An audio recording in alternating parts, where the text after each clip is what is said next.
What it is, go to look. This is Kensington University. This is Athena. Athena. Introduce yourself. Introduce yourself. I am Athena. Where you from and stuff I'm like from that? How old are you? I'm from Delaware, Maryland area. I'm 32 years old. I've been stuck up here, living up here for about a month and a half now. So, how did your habit, the drug started? How did your drug habit start? Like, tell me a little bit about when you growing up and stuff to where it ended up leading you to the dope habit. So, like, I grew up in the suburbs, and I grew up very, very lucky. My parents worked very hard to give me everything they never had, and I was spoiled. I never wanted for anything. I traveled all over places from Alaska to Aruba to Vegas, anywhere I wanted to go. I've had numerous cars, all nice, brand new. I played sports all the time. I got good grades. I went to college. I have a degree. I did everything the right way. But since I played sports, I was really hard on my body. And I ended up tearing ligaments in my knee and doing cortisone shots.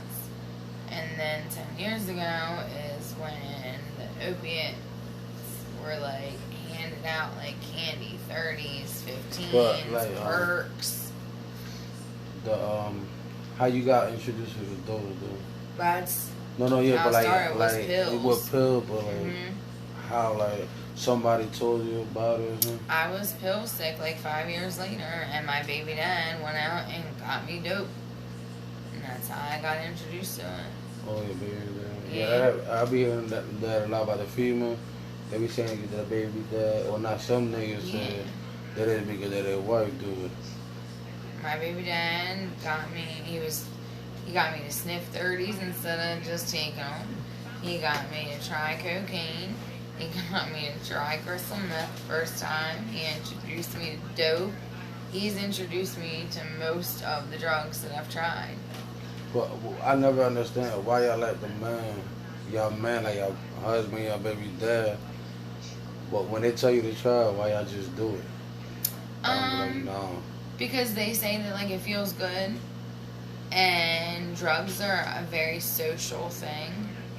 So like, for example, I'm not a crack addict at all, but if everybody around me is smoking hard, I'm gonna buy hard and I'm gonna smoke with everybody because it's a social thing. So when someone you love and you trust is telling you this makes you feel this way and you're gonna love it, you're gonna try it. So,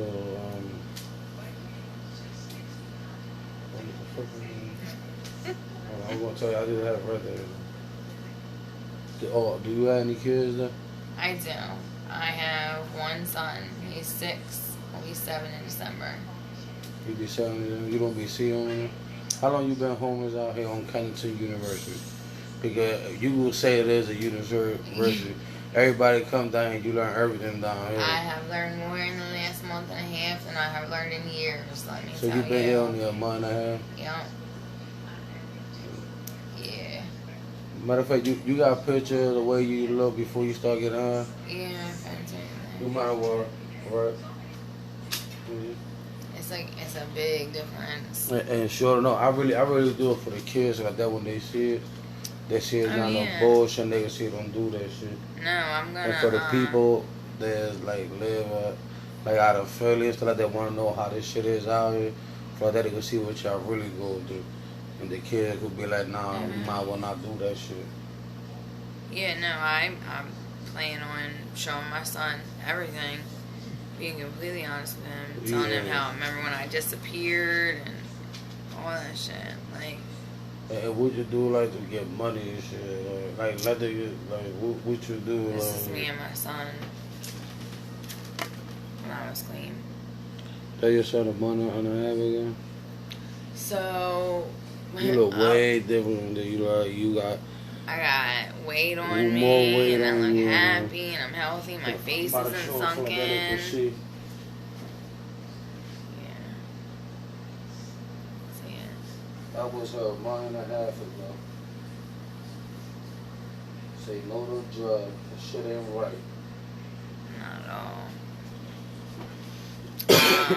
Unfortunately, since I'm not working right now and I have a habit, you have to make money.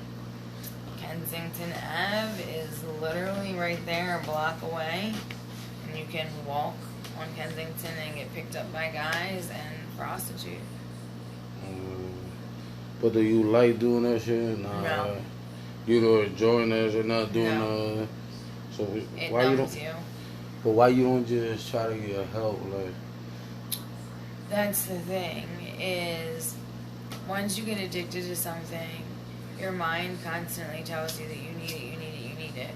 And then you get to the point where you're like, I'm done with this, I can't take anymore, and something will happen, and your mind will be like, oh, well, it's not that bad. See, well, look, this just happened. And, like, you justify it, and then it gets to the point where you're ready to go to rehab or detox, but then you remember how hard it is, and then you justify it again. It's messed up, but it's a whole cycle. Like, and that's why they say you get trapped, you get stuck.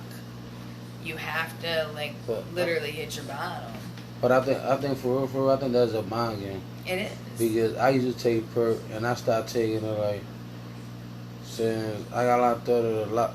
I had got locked up. Right. I started taking them. That's why they say jails, institutions, and death are are the only way out. I don't pay them out. What I do is, so that one got take, I just give myself occupied with it. Yeah. Or not just smoke weed that is basically legal. So it's already legal. I just gotta get my weed or Right. just smoke weed like that. I don't gotta be worried about getting myself occupied. Like, man, I found out to do stuff like I like listening to music. So I hear music a lot, Yeah. and it give me without thinking about all that bullshit.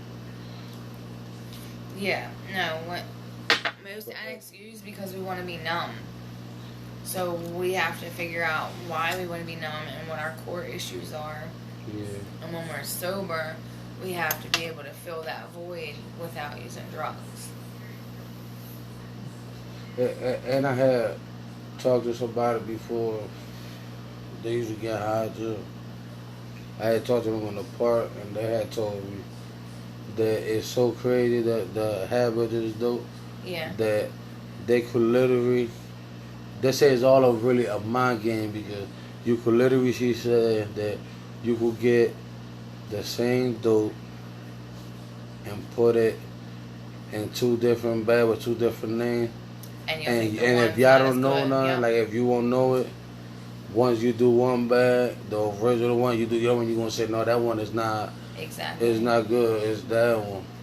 Yeah. Like that was some girl had told me. She like, man, all this is all a mind game.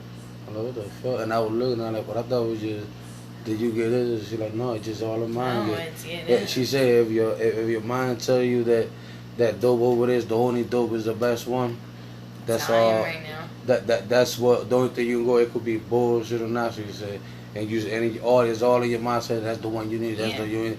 And if you do anything else, it won't. You ain't gonna feel good. It doesn't work. She was like, man, all this was all of mine again. That was just.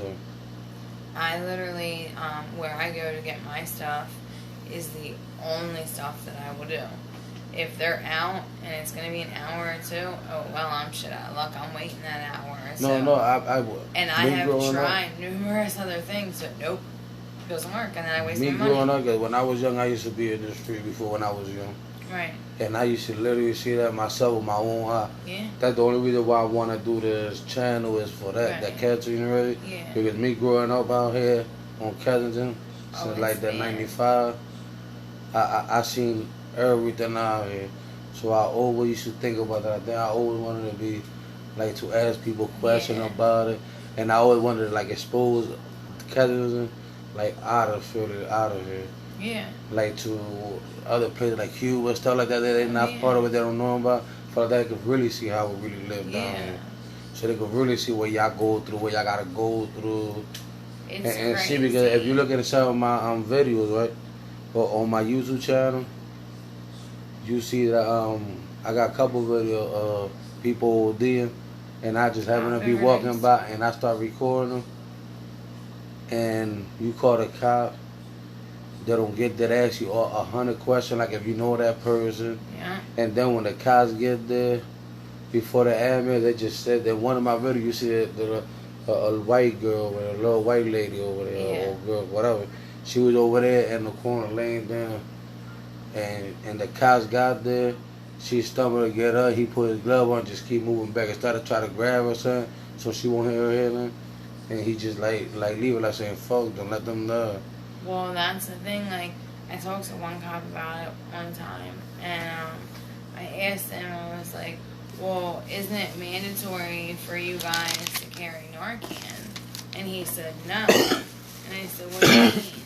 He said, well, my son is allergic to bees, for example, and cops aren't required to carry an EpiPen. It's the same thing. Why am I going to carry Narcan around when it's an addict's choice? If cops don't have to carry around EpiPens, and it's not a choice. And I was like, well, it's not a choice either. It's a disease. And he was like, you're right. It is a disease. However, if you get clean and you relapse, you chose to relapse. And I said, yes and no. Your brain is already trained to do that whenever something bad happens to you. It could be stub a toe, for God's sake. As soon as that happens, your brain is like, ding, ding, ding, pain. Dope's gonna numb it, run and get high. If that's all you knew all your life, yeah, that's what you're gonna do. Right. If that's all you, but the problem with these cops and some of these people that be doing A&A meeting and stuff like that, not an A&A meeting, but like let's say like you go to them counselor and all that. Them people don't know shit. They don't know what you go through for. They never been through what we go through out here. Yeah, no. They don't know nothing. Like me, I got a problem with a cat. This cat, everywhere he see me, he harassed me. He locked me up last night for no reason. Say I threatened him, that I was going, all this bullshit, locked me up recently, right? For nothing, Jacobs, before he had hit me while I was in Hagen. Right. And he was mad, he got in trouble for it. So now every time he see me, he keep fucking for nothing. And when I talk to my lawyer and I tell him about it, he pressed charges on me. Yeah. So when I talking to my lawyer about it, he tell me, yo, you just gotta, when you hear them, just don't talk back to them. Just keep walking, ignore them. Crazy. But what I tell my lawyer, I be like, it's easy for y'all lawyers, y'all judges, and y'all to say, stay away from it. Right. Don't listen to them, because y'all don't live through that. Right. Y'all never been through what we go through. Right. Daily basis. Not at all. They don't, so they would never understand. They would never understand. Yeah. For them, it's easy. Oh, just stay away. But if you see a cop talking shit to your son, or if you see drugs over there, just stay away. But how you gonna stay away from it? Yeah, you can. It's the same shit like what that cop did with me in the door. Yeah. Like I put it like that as an example. Like me, they told me to walk away from the cop. Wow. Every time they told